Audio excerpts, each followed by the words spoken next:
Welcome to Professore Attilio Scienza's newest book, translated and narrated by Richard Huff. This latest publication is part of the Mama Jumbo Shrimp series, entitled Mama Jumbo Shrimp Guide to Vine and Prejudice, Fake Science and the Search for the Perfect Grape. This is a great way to get a sneak peek at the book before it hits the shelves, so listen in and let the geeky knowledge seep into your ears, because we all need a little bit of Scienza.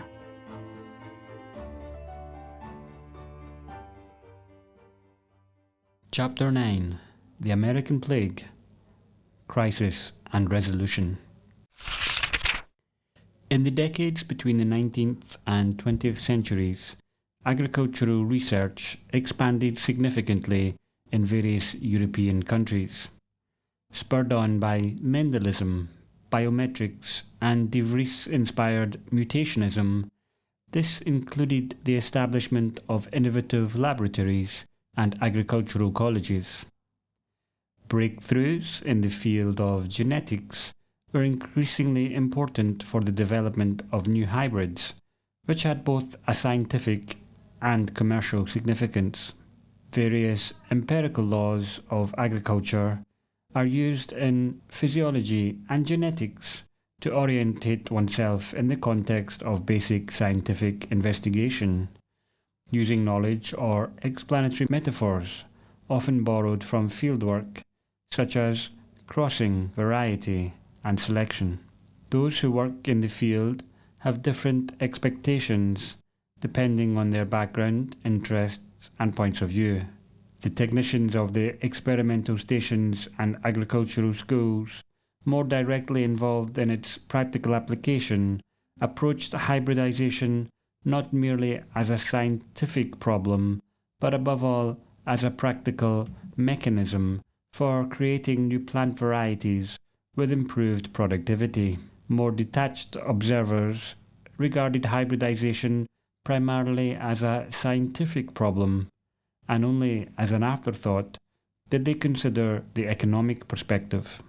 The unexpected arrival of the so-called American Plague and the devastating impact on the European agricultural economy gave fresh impetus to genetic research, bridging the gap between the sowers on the one hand and the academic scholars of genetics on the others, forming an alliance that would lead to the creation of hundreds of hybrids and the development of a solution to the phylloxera outbreak in a relatively short period of time. The agrarian crisis of this period also led to a radical shift in public intervention in agriculture more generally. This was particularly apparent in the education sector, with the creation of the first viticulture and enology schools in the 1870s. Also during this period, a transition from autonomous viticulture practices to a culture of information sharing and commercialization was realized, making the birth of modern viticulture possible. The collaboration between the academic and agricultural worlds, working alongside public administrators and large landowners to promote the dissemination of agricultural knowledge that flowed from the experimentation centres to farmers, resulted in the creation of Provincial Cattedre Ambulanti di Agricoltura. These centres would play a fundamental role, especially in northern Italy, in the anti-phylloxera movement and in the transfer of agricultural knowledge and innovation more generally, including the use of mineral fertilizers and relevant training. Genetic innovation has always been met with great caution by European viticulture. Just remember the passionate debates conducted in France and Italy on grafting and hybrids between the 18th and 19th centuries. In fact, at the beginning of the 20th century, the basis of post-phylloxera reconstruction was shaken by the theories of Daniel, an anti-Americanist of clear Lamarckian inspiration, on the functional capacities of grafting, and Gautier on the coalescence of the plasmas. In other words, by the possibility that with the process of grafting, the characteristics of two individual plants were combined and would lose their individual identity. It took an international congress in Angers in 1907 and all the authority of Professor Louis Ravaz at the International Horticultural Congress of 1930 in London to reject the thesis of Daniel and Gautier and many others, who today we would call deniers, on the specific variations produced by grafting, which, according to their hypotheses, would have led to the creation of true asexual hybrids. The numerous scientific anecdotes relating to the tests conducted to prove one or the other theory gives an indication of the strength of opposition. With the arrival of phylloxera in Europe, numerous researchers, especially French and German, the so-called Americanists, tried to combine resistance to the aphid and other so-called American diseases present in the variation of the North American germ plasma with the good wine quality of the European vine, hoping to find the so-called ideal vine in so-called hybrids producers directs, which could be planted without the rootstock and which were resistant to disease.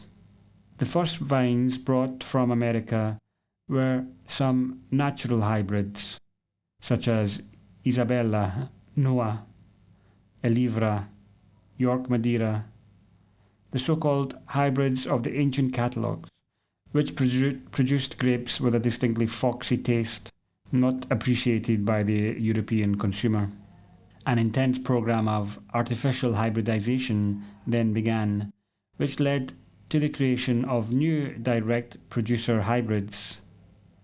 Unfortunately, despite the rivers of ink and eloquence that were poured, the first resistant hybrids that were produced in France and Italy, the so-called direct producer hybrids, often resulted in wines of modest quality. Despite this, the research did not stop, and in various Transalpine and Eastern European research centres, including in Hungary and the Czech Republic, they continued using the recurrent crossing technique and produced new resistant vines with improved enological characteristics, together with a certain tolerance to cold winters, which were cultivated with some success in the 1960s, especially in German-speaking countries in the wake of the ecological movements and political pressure from the Greens.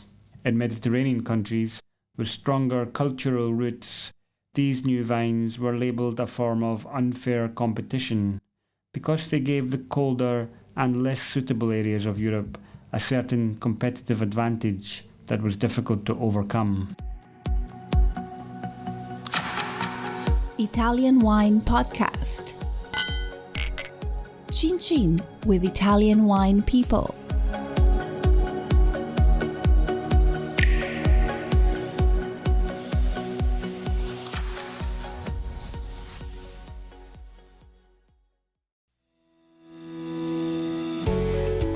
Guys, I'm Joy Livingston, and I am the producer of the Italian Wine Podcast. Thank you for listening. We are the only wine podcast that has been doing a daily show since the pandemic began. This is a labor of love, and we are committed to bringing you free content every day. Of course, this takes time and effort, not to mention the cost of equipment, production, and editing. We would be grateful for your donations, suggestions, requests, and ideas. For more information on how to get in touch, go to ItalianWinePodcast.com.